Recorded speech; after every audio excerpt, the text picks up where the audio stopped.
New technology to respond to emergencies faster. Roswell will soon be using what's called emergency vehicle preemptive technology. Fox 5's Denise Dillon is live in Roswell tonight. And Denise, you found out how this is going to help. Yeah, and right now this technology is being installed at traffic lights like this one. As first responder vehicles head down the road, the light will turn green to clear their path.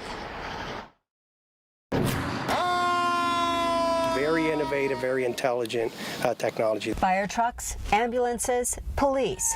When responding to emergencies, they have to navigate traffic like the rest of us and can easily get caught up in a jam. Now Roswell is installing emergency vehicle preemptive technology that will clear the intersections for them. It's going to flush out the intersection so we can go through. The emergency vehicles are equipped with GPS and communicate with the traffic signals. As the vehicles approach an intersection, the light will turn green. It will even take the signal from our apparatus, whether it's a police car, an ambulance, or a fire truck, and when we say we're going to turn right and we turn our signal to turn right, it will clear the path for us to be able to turn right.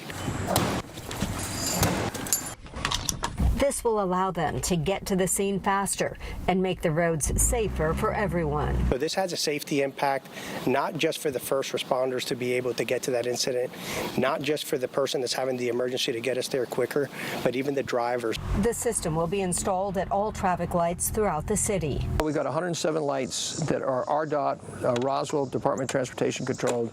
They're being installed now.